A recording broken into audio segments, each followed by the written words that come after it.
This first session is designed so you can familiarise yourself with the FLX lighting console and the layout and the terminology we use before you move on to the training.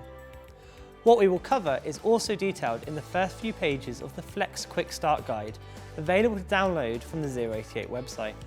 Looking across the front panel, the first thing we see is the 24 multifunctional faders.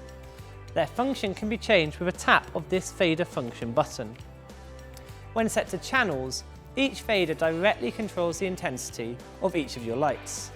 It doesn't matter if they're a dimmer, an LED or a moving light. If it has an intensity, it has a fader.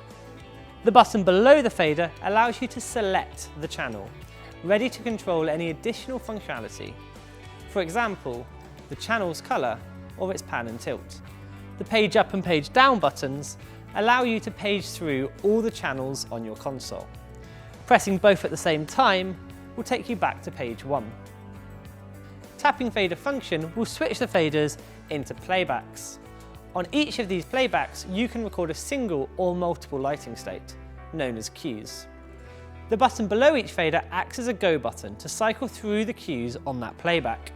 There are 10 pages of playbacks, making up 240 playbacks altogether.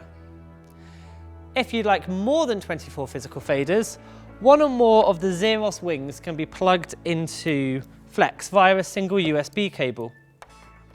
Each Zeros wing has its own separate fader function and page up and page down buttons, meaning that there are no complicated settings. You just choose a different page to control on each wing. As well as these, there's an additional master playback. This is exactly the same as the other 240, but it's got a larger go button and a dedicated pause button. And it's always available no matter what function or page your multifunctional faders are on.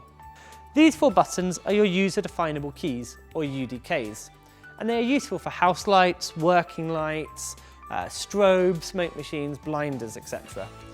The button can either flash the lighting state, or it can be set to fade it up on the first press and back down on the second press. UDKs can be alternatively used as shortcuts to quickly access groups, palettes, macros, or additional functions which some users might be familiar with, such as rem dim, highlight, park, etc. Some of these features will be covered in later training. At the bottom here, we have our numerical keypad for operators who prefer a command line style interface to control channels. To the left of the numerical keypad are the command keys. These are used to complete various commands such as record, updating, naming, deleting, and copying. Above all of this, we have the multi-touch screen, which shows you the tools specific to what you're currently working on and the channels you're currently controlling. The keys to the right of the touchscreen are your attribute keys, and they are used to access functionality like colour, position, and effects. Pressing any of these attribute keys will update both the multi-touch monitor and the functionality of the 4 encoder wheels. The keys to the left of the touchscreen are called the function keys. They are used for things like entering the console's setup, recalling and recording macros, and changing the current view on the internal or the external monitor. On the far right of the touchscreen, we have the blackout and the grandmaster key. We have the Z key, which gives you quick access to things like saving your show, patching an additional fixture, or calibrating a touchscreen.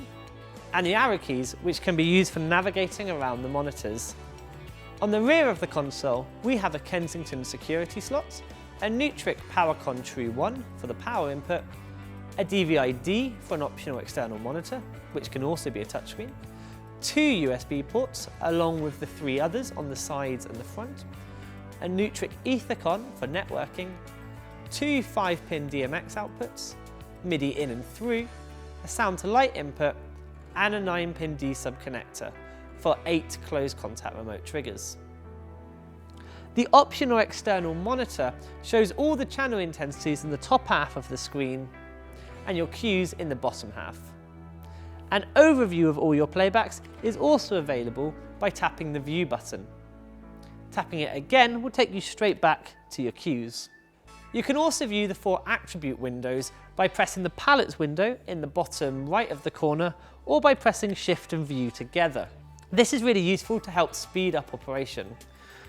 Pressing the programming view or pressing shift and view again will take you straight back to your cues and your outputs. We'll automatically detect if you haven't got an external monitor plugged in and change how the view button works. So tapping it will switch between the cues and the playbacks on the internal monitor rather than the external monitor, and shift and view together will show the output window on the internal monitor instead.